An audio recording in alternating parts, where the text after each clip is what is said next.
اللهم صل على سيدنا ومولانا محمد وعلى آل سيدنا ومولانا محمد أفضل صلواتك بعدد معلوماتك وبارك وصل وسلم عليه. أعوذ بالله من الشيطان الرجيم. بسم الله الرحمن الرحيم. استدی زینا اللہ تعالی بیان د طاعات کوي، یعنی ربط بدا سے ہوئے چې گناہونه ترک کئی، د فسادون نزان بچ کئی، راشی اللہ طرف تا تقرب حاصل کئی، اللہ طرف تا قربت حاصل کئی، اللہ سر خپل صلح ہو گئی، او اللہ سر یو طرف سفر مان روان شي، سیر الاللہ وتوئی کنا انو پدی کو صلی اللہ تعالی بیان دو طاعات ہو گئی، بیان دو طاعات ہو گئی. نو فرمائی یا ایوہ الذین آمنوا، اے آگسانو چی ایمان روڑے دے، یا ایوہ الذین، اے آگسانو آمنوا چی ایمان روڑے دے، اتقوا اللہ، اویری گئی داللہ تعالینا، اللہ نے اویری گئی، اتقوا اللہ داللہ نے یرو گئی. اس تقوی سے دوئی دی معنی من کړی دي چې الله د کوم کارونو امر کړی دی نه پورا کول، او چې الله د کوم کارونو منع کړی دی دغې نه ځان نه غونډول، دې ته ویل کېږي تقوا. تقوا معنی سره د الله اوامر منل او د الله د نواهیو نه ځان بچ کول، دې ته ویل کېږي تقوا. یا ایها الذین، یا گسانو آمنو چی ایمان روڑے دے، اتقوا اللہ، یرو قید اللہ تعالینا، تقواو قید اللہ تعالینا، وابتغو تاسو غلطوی، وابتغو طلب کی الیہ دی اللہ تعالی تا الوسیلتا نزدیکت، الوسیلتا التقرب، وسیلہ تقرب نزدیکت. وسیلہ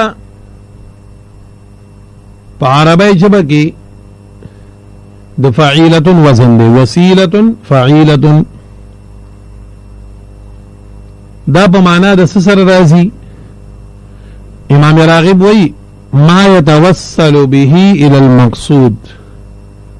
ما يتوسل بها الى المقصود، آغا شے چھ بندہ داغی پا سبب باندے مقصد دا رسیگی نغیت ویلکیگی وسیلہ. لکا برچت دا خطلو دا پارا وسیلہ سے شیریں پوڑائی دی اندر پائی دا، دارنگی دو پکی دا چلی دلو دا پارا وسیلہ سے شیرے دا بجلی دا، دارنگی زماد دے آواز تاسو غوگونو تا در رسیدو دا پارا وسیلہ سے شیرے دا FM سسٹم دے. نو دارنگی چه کم سیز باندے بندہ خپل مقصد تا رسیگی نو دک کی تصویل کی گی وسیلہ. او پا عربی جبہ کی دا وسیلی درے معنی مفسرین کئی، معنی خوڑی دی کئی خزبتاستی او درے ہوام. دا وسیلی یو معنی دا اعلی منزلہ، اچت مقام،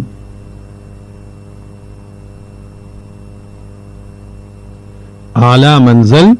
اچت مقام. لغمن دا بانگ نبادم دعا کو اللہم رب هذه الدعوة التامة والصلاة القائمة آت محمد نل وسیلہ، ورگی نبی علیہ السلام دا وسیلہ. نو وسیلہ یو پا معنی دا سسر رازی اچت مقام، درجہ، جنت. نو کی بیادہ کا معنی دا وبتغو تاسو لٹوئی الیہ دی اللہ تا الوسیلہ تا اگا مقام اچت چھ جنت دی.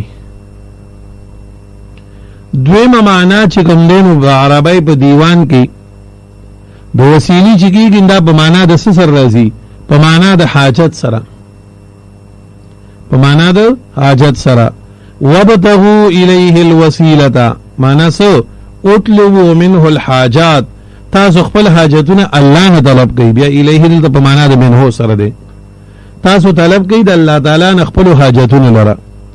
وابتغو الیہ الوسیلتا مانا سو تاسو اولٹوئی طلب کئی دا اللہ تعالی نخپل حاجتون. او دریم معنی علامہ ابن کثیر رحمت الله علیه په تفسیر ابن کثیر کې لیکلی دا ما تاسو ته په امام راغب په حواله باندې وکړم چې ما يتوسل به الى تحصيل المقصود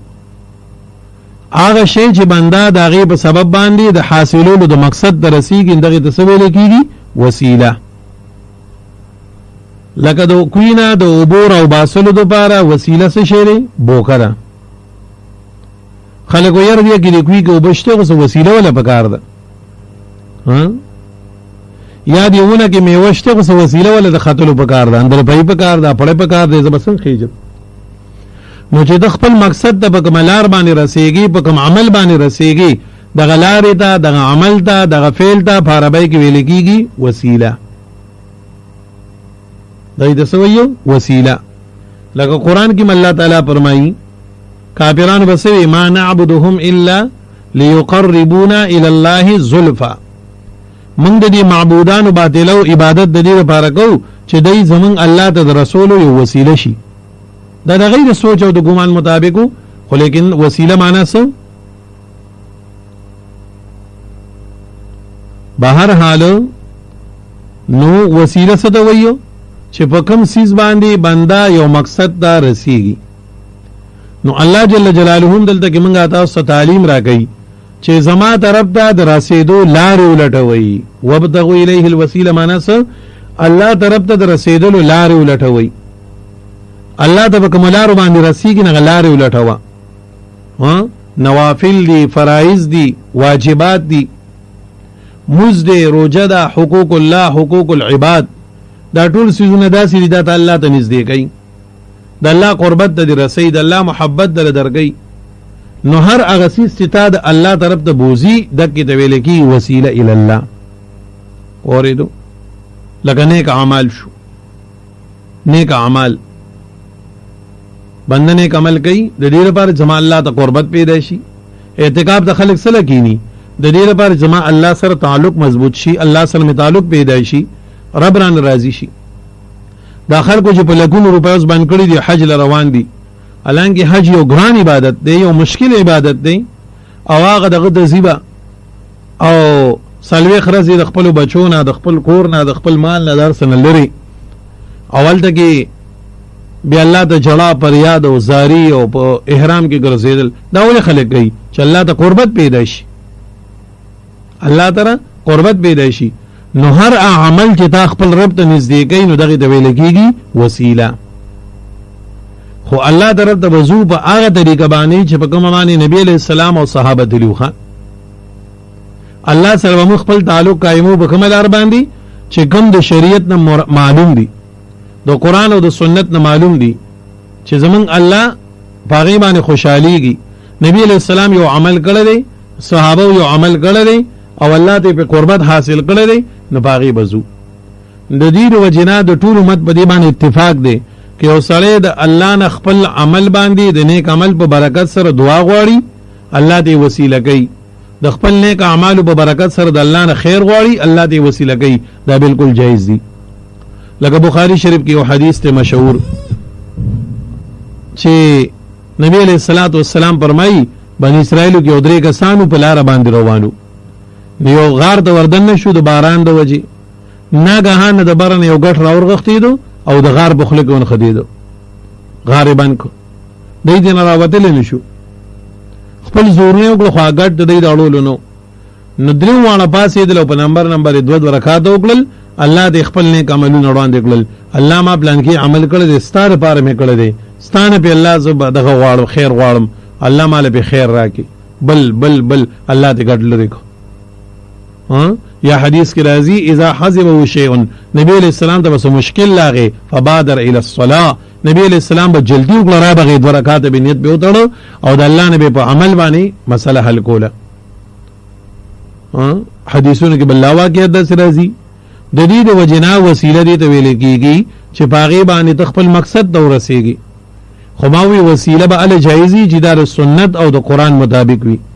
د الله او د پیغمبر د حکم مطابق وي کله دینه خو دې خو ته په غلط لار باندې زی لکه څنګه چې کافرانو وي ما نعبدهم الا ليقربونا الى الله زلفا موږ د معبودان باطل او عبادت د دې لپاره کوو چې دوی به موږ خدای ته نږدې کوي الله وینا په دې باندې ما ته نشي نږدې کېدی، ما ته د نزدېکت لارې شلټې نه سمانې به راځي، په نیکو اعمالو سره به راځي. دا پکې هغه اعتدال والا تحقیق چې ما کوم کو په وسیله کې. صدق الله العظیم وصدق رسوله النبي الكريم.